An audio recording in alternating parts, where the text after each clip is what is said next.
आज जब भारतवर्ष अपने अमृत काल में प्रवेश कर गया है और 2047 में 2047 में अपनी आजादी के 100 वर्ष पूरे करेगा,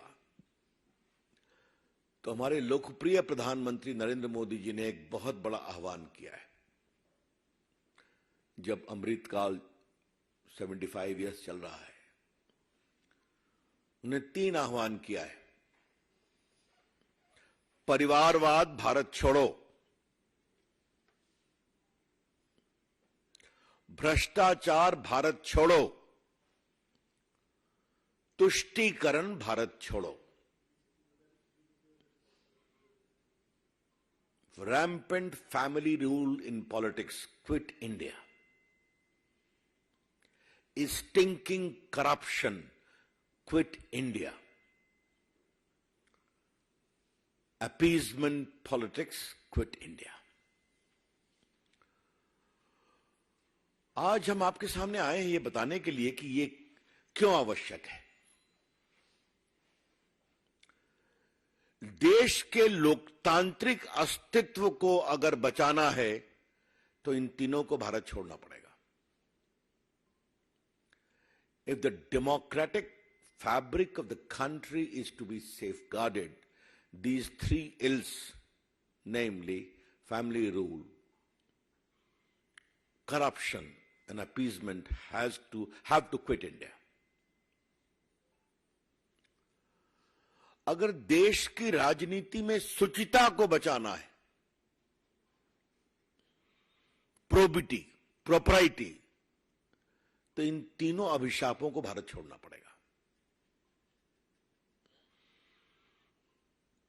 देश के लोकतांत्रिक अस्तित्व को बचाना है तो इन तीनों अभिशाप को भारत छोड़ना पड़ेगा।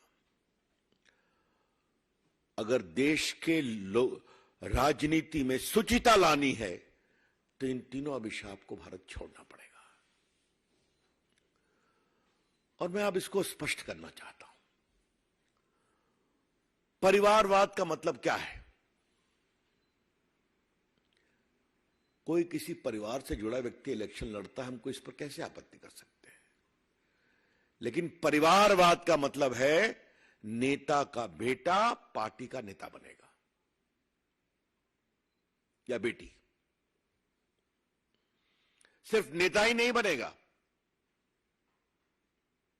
वो प्रधानमंत्री भी बनेगा या प्रधानमंत्री का दावेदार होगा या मुख्यमंत्री बनेगा या मुख्यमंत्री का दावेदार होगा।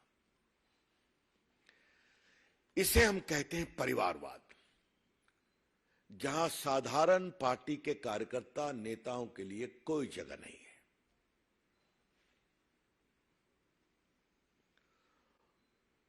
क्षमता हो या न हो, सामर्थ्य हो या न हो, नेता वही बनेगा, पीएम वही बनेगा या पीएम का दावेदार बनेगा, सीएम वही बनेगा या सीएम का दावेदार बनेगा और पार्टी का बॉस बनेगा। अब मैं उसको कुछ उदाहरण से आपको स्पष्ट करना चाहता हूं। राहुल गांधी जी की पैकेजिंग, रीपैकेजिंग होती रहती है। कांग्रेस के लोगों को तय करना है, लेकिन कभी कांग्रेस के लोग ये विचार करते हैं कि राहुल गांधी की नेतृत्व की क्षमता कितनी है भारत ऐसे महान देश के नेता बनने के लिए।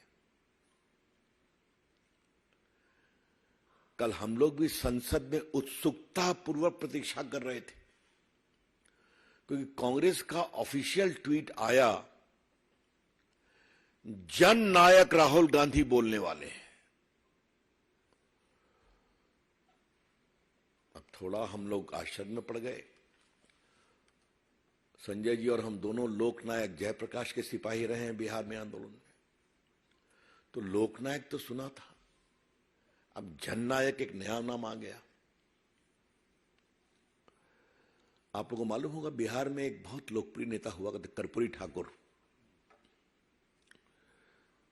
एक बहुत ही गरीब नाई परिवार में पैदा हुए, गरीबों के साथ संघर्ष किया और उनका बड़ा स्थान बना।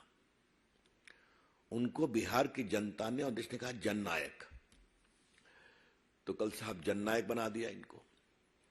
अब ये उनका, मैंने एक बार यहां भी कहा था, दरबारी संस्कृति में जब राग दरबारी बजता है तो कई बेसुरे राग भी आते हैं, तो ठीक है, करने दीजिए उनको। कुछ भी हो, he is our PM candidate. अब जरा नीचे आइए आप। मुलायम सिंह नहीं रहेंगे तो अखिलेश जी मुख्यमंत्री बनेंगे, भले परिवार में तफरका हो नहीं हो। उसके कारण उनकी पार्टी में क्या होता है मुझे बताने की जरूरत नहीं है आपको। बिहार में लालू जी की पूरी चाहत है कि मेरा पुत्र तेजस्वी उप मुख्यमंत्री से मुख्यमंत्री बन जाए, और नीतीश बाबू अपने पत्ते नहीं खोल रहे हैं। अब उनकी इंटरनल पॉलिटिक्स में मुझे कुछ नहीं कहना है, वो बिहार की जनता तय कर चुकी है और जबरदस्त जवाब देगी चुनाव में। लेकिन परिवारवाद क्या होता है मैं आपको बता रहा हूं।